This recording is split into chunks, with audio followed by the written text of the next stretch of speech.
तो दोस्तों नमस्कार, आप सभी का स्वागत है आपके अपने YouTube चैनल स्टडी विद डीएसआरजी में। दोस्तों 12,460 शिक्षक भर्ती प्रक्रिया से जुड़ी हुई बड़ी खबर इस वक्त निकलकर सामने आ रही है, जिसको आप सभी के साथ इस वीडियो के माध्यम से डिस्कस करेंगे। आप सभी से निवेदन है कि प्लीज वीडियो को लाइक करें, दोस्तों में शेयर करें। जितने भाई बहन चैनल पे पहली बार विजिट करें उनसे निवेदन है कि प्लीज चैनल को सब्सक्राइब करके बेल आइकन जरूर दबाएं आगे की लेटेस्ट अपडेट पाने के लिए। तो आइए साथियों शुरू करते हैं आज का ये वीडियो। इस वीडियो में हम बात करेंगे सेकंड काउंसलिंग की अनंतिम चयन सूची जारी और अनंतिम चयन सूची में कट ऑफ क्यों नहीं दिया गया है। वहीं टीटी 2016 जिला वरीयता और ओवरलैपिंग मामले को लेकर के महत्वपूर्ण जानकारी डिस्कस करेंगे। वहीं 8 जनवरी सुप्रीम कोर्ट सुनवाई की कॉज लिस्ट जारी, केस का क्या प्रभाव पड़ेगा भर्ती पर जानेंगे विस्तार पूर्वक। आप सभी लोग वीडियो में अंत तक बने रहें।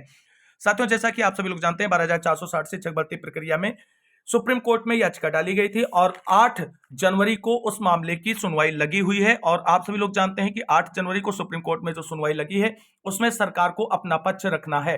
अब 8 जनवरी को जो सुप्रीम कोर्ट में 12,460 शिक्षक भर्ती से रिलेटेड याचिका की सुनवाई लगी हुई है, उसके लिए केस स्टेटस और कॉज लिस्ट सुप्रीम कोर्ट की तरफ से जारी कर दी गई है। आप सभी लोग उसका विस्तृत डिटेल देख सकते हैं यहां पर। दोस्तों आप सभी लोग यहां पर देख सकते हैं जो 8 जनवरी सुप्रीम कोर्ट में 12,460 शिक्षक भर्ती में जिला वरीयता प्रकरण मामले को लेकर के याचिका की सुनवाई लगी हुई है, उसका विस्तृत डिटेल यहां पर आप सभी लोग देख सकते हैं। मामला जो है जिला वरीयता प्रकरण है, सुप्रीम कोर्ट में है और डेट 8 जनवरी 2024 को है। जेके माहेश्वरी एंड सुधांशु धूलिया सर की बेंच में इस मामले को रखा गया है। कोर्ट नंबर 9 में यह मामला लिस्टेड है और आइटम नंबर 59 पर इस मामले की सुनवाई लगी है और लास्ट केस उस बेंच में फॉर फाइनल ऑर्डर्स के लिए लिस्टेड हुआ है। दोस्तों तो कुल मिलाकर के आप सभी को बता दें 12,460 शिक्षक भर्ती प्रक्रिया में जो है स्टे की मांग करने को लेकर के ये याचिका जो है सुप्रीम कोर्ट में ले जाई गई थी, लेकिन पिछली डेट पर सरकार का बिना पक्ष सुने सुप्रीम कोर्ट ने स्टे देने से इनकार कर दिया था। अब आप सभी को बता दें 8 जनवरी को पूरा प्रयास रहेगा कि भर्ती प्रक्रिया पर स्टे लिया जाए विपक्षियों की तरफ से, लेकिन सरकार को अपना पक्ष रखना है। और आप सभी साथियों को बता दें जो 12,460 शिक्षक भर्ती प्रक्रिया में इस समय फर्स्ट फेज की और सेकंड फेज की काउंसलिंग प्रक्रिया करा चुके हैं और उन सभी साथियों को इस केस से कोई विशेष परेशानी होने वाली नहीं है और इस केस की जो सुनवाई सुप्रीम कोर्ट से लगी है उस पर कोई विशेष प्रभाव इस सुनवाई का नहीं पड़ने वाला है, क्योंकि आप सभी को बता दें विभाग की तरफ से डीबी के आदेश के अकॉर्डिंग 6470 पद बनने के लिए जो सेकंड फेज की काउंसलिंग थी वो भी कंप्लीट कर ली गई है और कल उसमें नियुक्ति पत्र निर्गत कर दिए जाएंगे। नियुक्ति पत्र निर्गत होते ही आप सभी साथियों को बता दें जल्द से जल्द इस मामले में विद्यालय आवंटन कर दिया जाएगा इन सभी साथियों को। तो कुल मिलाकर के आप सभी को बता दें जो सुप्रीम कोर्ट में याचिका लगी है जिसकी सुनवाई 8 जनवरी को है, उस याचिका का अभी आप सभी को बता दें जो इस समय नवनियुक्त शिक्षक है 12,460 शिक्षक भर्ती प्रक्रिया में उन पर कोई प्रभाव नहीं पड़ने वाला है। बाकी विस्तृत डिटेल शाम की वीडियो में हम आप सभी के साथ अलग से डिस्कस करेंगे इस कोर्ट केस के बारे में। मूव करते हैं अगली प्रमुख खबर की तरफ। तो साथियों जैसा कि आप सभी लोग जानते हैं 12,460 शिक्षक भर्ती में सेकंड काउंसलिंग प्रक्रिया पूरी हो चुकी है और सेकंड काउंसलिंग प्रक्रिया पूरी होने के बाद नए नए विवाद निकलकर सामने आ रहे हैं। जिस तरीके से टीटी 2016 इनवैलिड माना गया है उसी के बाद में आप सभी को बता दें लगभग सभी जिलों में धरना प्रदर्शन देखने को मिला जिला वरीयता लागू करने को लेकर के, और वहीं ओवरलैपिंग मामले को भी प्रमुखता से आज के धरना प्रदर्शन में उठाया गया। तो इन सभी खबरों को जानेंगे।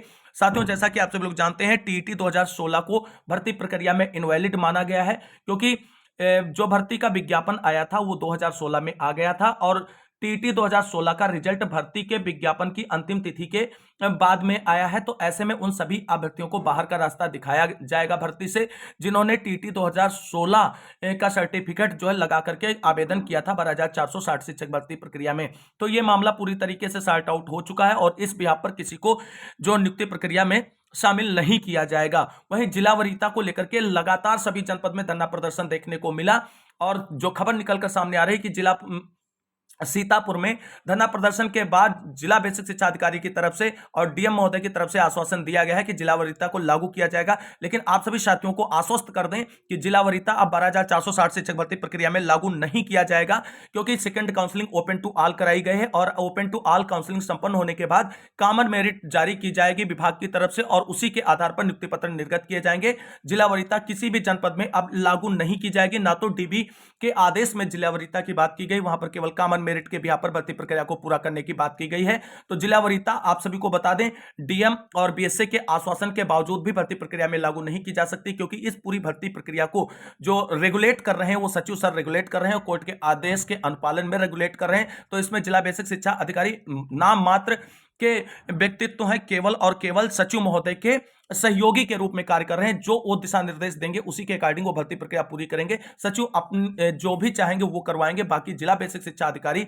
अपने स्तर से कोई भी भर्ती प्रक्रिया में संशोधन या नियमों को लागू नहीं कर सकते हैं। तो कुल मिलाकर के ये सारी चीजें आप लोगों को बिल्कुल परेशान करने वाली थी कि जिला वरीयता लागू होने से जो अदर जनपद के लोगों ने काउंसलिंग कराई उन्हें दिक्कत होगी। किसी भी साथी को परेशान होने की जरूरत नहीं। 12,460 शिक्षक भर्ती में क्लियरली आपको बता दें जिला वरीयता लागू नहीं होने जा रही है। वहीं दोस्तों ओवरलैपिंग के मामले को लेकर के बड़ी जानकारी आप यहां पर निकलकर सामने आ रही है। आप सभी को पहले यह बता दें कि ओवरलैपिंग होता क्या है। साथियों, जैसा कि आप सभी लोग जानते हैं कि जब कोई भर्ती का विज्ञापन आता है तो उसमें जितनी भी सीटें होती हैं उसकी 50% सीटें जो है यूआर में काउंट की जाती हैं, जिसे जर्नली हम लोग जनरल की सीट कह देते हैं। यूआर की सीट का मतलब दोस्तों ये नहीं होता है कि वो केवल और केवल जनरल के लिए ही रखी गई हैं, और वो यूआर की सीटें होती हैं जिसे हम अनरिजर्व्ड कहते हैं, यानी वो अनारक्षित वर्ग की सीटें होती हैं। अगर कोई आरक्षित वर्ग यानी ओबीसी, एससी और एसटी का आवेदक जो है जनरल वर्ग की कट ऑफ के बराबर क्वालिफाइंग मार्क्स या कट ऑफ रखता है तो वो यूआर की कैटेगरी में जाकर के अपनी नौकरी लेगा। अपनी रिजर्व कैटेगरी की सीट पर वो ज्वाइनिंग नहीं लेगा। अब इसको आप इस तरीके से समझ सकते हैं कि अगर कोई जनरल कैंडिडेट है यानी सामान्य वर्ग का कोई कैंडिडेट है और मान लीजिए कि उसकी कट ऑफ 74 है, और इसी तरीके से अगर ओबीसी का कोई कैंडिडेट है उसकी भी कट ऑफ 74 है, और इसी तरीके से एससी का कोई कैंडिडेट है जिसकी कट ऑफ 74 है, और इसी तरीके से एसटी का कोई कैंडिडेट है तो वो उसकी भी कट ऑफ 74 है। तो ऐसे में आप सभी साथियों को बता दें कि जर्नल वाला कैंडिडेट जो सामान्य वर्ग का कैंडिडेट है वो तो यूआर में ऑलरेडी जाएगा क्योंकि उसके पास कोई रिजर्व सीटें नहीं। लेकिन जो ये 3 रिजर्व कैटेगरी के कैंडिडेट हैं ओबीसी, एससी और एसटी, ये जर्नल वर्ग के अभ्यर्थियों के बराबर कट ऑफ रखते हैं, और इसलिए ये अपने जो रिजर्व कैटेगरी की सीटें हैं उन पर नियुक्ति ना लेकर के यूआर की सीटों पर ज्वाइन करेंगे, और यही होता है ओवरलैपिंग। और ये आरक्षण नियमों के अनुपालन के लिए सभी भर्तियों में लागू होता है, और इसको लेकर के कोई विशेष परेशान होने की बात नहीं है। ओवरलैपिंग सभी भर्तियों में होता है रिजर्वेशन के नियमों को फॉलो करने के लिए। इससे परेशान होने की जरूरत नहीं। कोई अनुचित रूप में ओवरलैपिंग लागू नहीं की गई है कि ऐसा नहीं कि जनरल की सीटें जो हैं वो सभी जो यूआर कैंडिडेट को ना दे करके, मतलब जनरल कैंडिडेट को ना दे करके रिजर्व कैटेगरी को दे दिया जाएगा। जब आप सभी लोगों को बता दें मांग ये की जा रही थी ओवरलैपिंग में कि जनरल के कैंडिडेट जब अनअवेलेबल हैं तो कम कट ऑफ वाले आरक्षित वर्ग के अभ्यर्थियों को ओवरलैप कराते हुए जनरल की सीटों पर नियुक्ति प्रक्रिया में शामिल करते हुए सीटें भरी जाएं। साथियों, ये सारी चीजें आपको बता दें विभाग तक पहुंच चुकी हैं, और विभाग किस तरीके से 6470 पद भरेगा ये विभाग की टेंशन है। आप सभी को बिल्कुल भी बेफिक्र होकर के अपनी नियुक्ति पत्र लेने के लिए तैयारी शुरू करनी चाहिए। बाकी अन्य किसी को ध्यान में नहीं रखना है। धरना, प्रदर्शन, आंदोलन सारी चीजें हो रही हैं, और सारी चीजें आप सभी को बता दें केवल और केवल फसाद की जड़ है भर्ती में। बाकी इनका अब कोई मूल आधार नहीं बचता है क्योंकि भर्ती प्रक्रिया अपने अंतिम स्टेज में है। जिला वरीयता के लिए इस तरीके से अगर आपको धरना प्रदर्शन करना चाहिए था तो सेकंड काउंसलिंग शेड्यूल जारी होने से पहले करना चाहिए था। जब सेकंड काउंसलिंग शेड्यूल जारी हुआ, जब हमने कहा कि second counselling open to all है, तब भी आप लोग ओपन टू ऑल को एक्सेप्ट नहीं किए, तो आप कोई फायदा नहीं आपके धरना प्रदर्शन का। जिला वरीयता किसी भी बिहार पर 12,460 शिक्षक भर्ती प्रक्रिया में लागू नहीं होने जा रही। वहीं दोस्तों, आप सबसे बड़ी अपडेट आप सभी लोगों के लिए निकलकर सामने आ रही है, जिसका इंतजार था वो इंतजार फाइनली समाप्त हो चुका है, और सेकंड काउंसलिंग प्रक्रिया पूरी होने के बाद जो अनंतिम चयन सूची थी वो अनंतिम चयन सूची जारी कर दी गई, और सभी जनपद के एनआईसी पोर्टल पर अनंतिम चयन सूची जिला बेसिक शिक्षा अधिकारियों की तरफ से अपलोड कर दी गई है। साथियों, आप सभी को बता दें जो अनंतिम चयन सूची जारी की गई उसमें कट ऑफ क्यों नहीं है, इसको भी डिस्कशन कर लेते हैं। तो यहां पर आप सभी को दिखाना चाहेंगे कि सेकंड काउंसलिंग प्रक्रिया में पार्टिसिपेट करने वाले सभी आवेदकों की अनंतिम चयन सूची जारी कर दी गई है। उसे आप कैसे विजिट कर सकते हैं, तो जिस जनपद की आप अनंतिम चयन सूची देखना चाहते हैं तो गूगल के सर्च बार में जाएं और वहां पे सर्च करें। जैसे मान लीजिए आपको सीतापुर की, तो सर्च करें सीतापुर.nic.in और उसको सर्च मारें, और सर्च मारने के बाद भर्ती का एक ऑप्शन खुल करके आएगा, उसे आप ओपन करेंगे, और भर्ती के ऑप्शन को ओपन करने के बाद वहां पर आपके सामने नोटिफिकेशन आ जाएगा 5/1/2024 को सेकंड काउंसलिंग में पार्टिसिपेट करने वाले आवेदकों की अनंतिम चयन सूची, और उसे आप क्लिक करके डाउनलोड कर लेंगे, और उसमें उन सभी आवेदकों का नाम होगा, यानी उस अनंतिम चयन सूची में उन सभी आवेदकों का नाम होगा जो जिन्होंने कल काउंसलिंग कराई थी और नियुक्ति पत्र के लिए अहर्य हैं। तो इस तरीके से आप सभी लोग देख सकते हैं कि अनंतिम सूची जारी कर दी गई है। आप सभी लोग यहां पर देख सकते हैं। तो दोस्तों यहाँ पर आप सभी लोग देख सकते हैं कि ये महोबा जनपद की अनंतिम चयन सूची जारी कर दी गई है। दिनांक 5/1/2024 को शैक्षिक एवं प्रशिक्षण अभिलेखों की जांच में उपस्थित अभ्यर्थी की अहर्ता के आधार पर अनंतिम चयन सूची जनपद महोबा की तरफ से प्रकाशित कर दी गई है। तो आप सभी साथियों को बता दें, यहाँ पर आप सभी क्रमांक संख्या देख सकते हैं, रजिस्ट्रेशन नंबर है, चालान नंबर है, श्रेणी है और उसके बाद विशेष आरक्षण का है। उसके बाद आप सभी को अभ्यर्थी या अभ्यर्थिनी का नाम है और उसके बाद पिता या पति का नाम है, लिंग है और जन्म तिथि है। आप सभी को बता दें, महोबा जनपद में कुल 4 सीटें थी। 4 सीटों के सापेक्ष में जो 4 सीटें रिक्त थी, सेकंड काउंसलिंग के लिए 4 सीटें रिक्त थी, उनके सापेक्ष में आप सभी को बता दें 3 अभ्यर्थियों की अनंतिम चयन सूची जारी की गई। यानी ये 3 अभ्यर्थी जो है फाइनल नियुक्ति पत्र के लिए योग्य पाए गए हैं महोबा जनपद में। आप सभी लोग यहाँ पर देख सकते हैं रजिस्ट्रेशन नंबर है और कौन कौन से अभ्यर्थी हैं, तो आरती रावत हैं और ये लीला देवी हैं और संध्या देवी हैं।